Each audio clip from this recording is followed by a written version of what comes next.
Welcome to Time Well Spent, a podcast from LaborSync, the only real-time, multilingual timesheet software your business will ever need. Today we're doing a deep dive into something maybe less glamorous than marketing, but honestly, often much more powerful for growth. Yeah, We're talking about the data you probably already have. exactly. It's about moving past just, hoping things work out. Right, shifting from guessing about growth to actually engineering it. And a huge part of that is stopping profit leakage. Precisely. Our mission today is to unpack some insights from a LaborSync blog article. It makes a strong case that accurate operational data is probably the most underrated growth tool for small businesses. Yeah, I think people would be shocked at how much can slip through the cracks when you're running on gut feel. Oh, absolutely. Decisions based on old habits, maybe what used to be true instead of what's happening right now. Okay, let's make this concrete. Think about, say, an installation job. You estimate 4 hours, price it like that, standard stuff. But then maybe the actual tracked time comes back at 5.5 hours, that extra 90 minutes.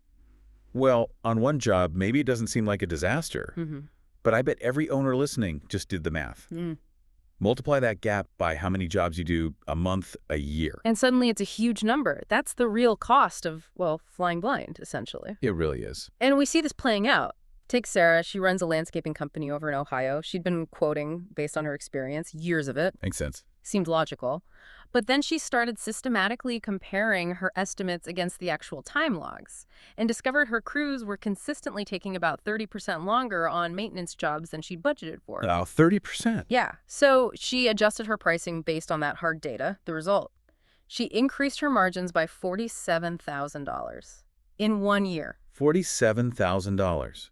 Just from correcting the pricing based on reality. No extra clients, no extra hours worked overall. Exactly. Just aligning price with actual cost. That's phenomenal growth hiding in plain sight. Okay, so where else is this kind of data hiding?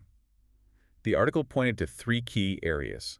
Time tracking, obviously, like in Sarah's case, helps see which jobs make money. Right.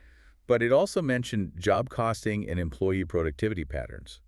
Why break out job costing separately from just tracking time? Isn't it similar?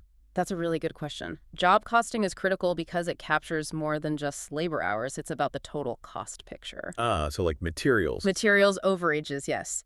Unexpected equipment rentals, maybe extra trips back to the shop for forgotten supplies, things like that. Time tracking tells you about labor efficiency. Job costing tells you about the overall health, the true margin on a job. And sometimes the full picture tells a different story than your gut feeling, I guess. Very often. You might feel like a certain service is your bread and butter, but when you factor in all the associated costs, the data might show it's actually eating into your profits. Okay, that makes sense. Now let's talk about bottlenecks. You mentioned an HVAC example, Mike's company. Right, Mike's HVAC service. They were struggling with scheduling, jobs running late, overtime creeping up. So he started tracking travel time. Exactly, just the travel time between jobs. And he found his technicians were underestimating their drive time by, get this, 40%. 40%. How could they be that far off?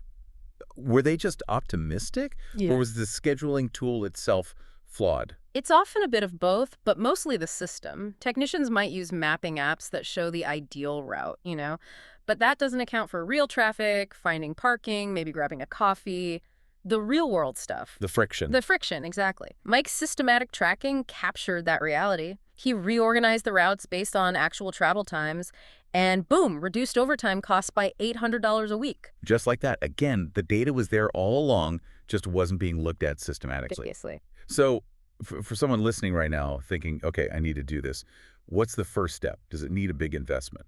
Not at all. The advice is really simple. Start small. For just 1 month, commit to tracking 3 things. Okay, what are they? 1, actual time versus estimated time on every single job. Just write it down. 2, document any unexpected costs that pop up, that extra run for supplies, a tool breaking, whatever. Yeah, and the third. 3, just make a simple note which jobs felt smooth and which ones felt chaotic or stressful.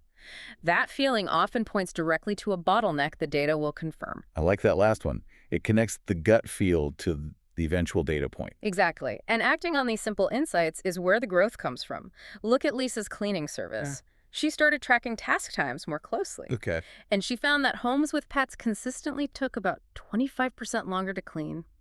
but she was charging a flat rate. Ah, so she was losing money on those jobs, relatively speaking. Correct. So using that clear data, she didn't just guess. She implemented a calculated data-backed surcharge for homes with pets. Result: an extra $1,200 in revenue each month. No new clients, no added staff. Just pricing based on the actual work involved seems so obvious when you lay it out. It does, and that's the compound effect, right? Better pricing means better margins. Better margins let you invest, maybe in better equipment or training. That leads to more efficiency. It creates this positive cycle. So the biggest barrier isn't complexity, it's maybe fear. Fear of seeing what the numbers really say. I think that's often true, facing uncomfortable truths. But you Mhm. really can't fix problems you aren't willing to measure first. So the key takeaway here is, don't get overwhelmed.